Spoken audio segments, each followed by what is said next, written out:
Liver failure और kidney failure के patients में लास्ट स्टेजेस में अमोनिया का कंटेंट ब्लड में धीरे धीरे बढ़ना चालू हो जाता है, जिस वजह से बॉडी में बहुत सारी कॉम्प्लिकेशंस आना स्टार्ट हो जाती है।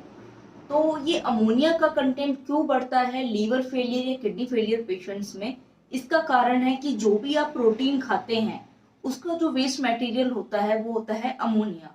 वो अमोनिया लीवर में आपके बनता है और लीवर आपका अमोनिया को यूरिया में कन्वर्ट करता है। यूरिया में कन्वर्ट करने के बाद किडनीज जो होती हैं उस यूरिया को पेशाब के थ्रू बाहर निकालती हैं, क्योंकि अमोनिया भी यूरिया भी ये सारे आपके वेस्ट मटेरियल्स हैं।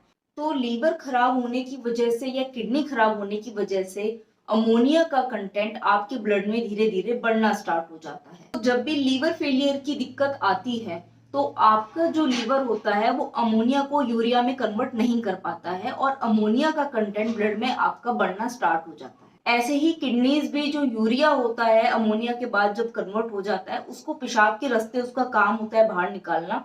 तो जब किडनी में दिक्कत आती है तो वो उसको बाहर नहीं निकाल पाती है। तो यूरिया का कंटेंट अगर ब्लड में बढ़ेगा तो साथ साथ अमोनिया का भी कंटेंट जो होता है वो बढ़ना स्टार्ट हो जाता है, क्योंकि आपका लीवर और किडनी दोनों ही टॉक्सिन्स को बाहर निकालने में हेल्प करते हैं। तो इन कंडीशंस में जब आपकी अमोनिया की मात्रा ब्लड में ज्यादा होना स्टार्ट होती है तो वो आपके ब्रेन सेल्स को डैमेज करती है। जब ब्रेन सेल्स डैमेज होते हैं तो आपकी कॉन्शियसनेस में यानी कि पेशेंट को बेहोशी की हालत होना स्टार्ट हो जाती है और इतना भी कॉम्प्लिकेट हो जाता है कि वो कोमा तक भी जा सकता है।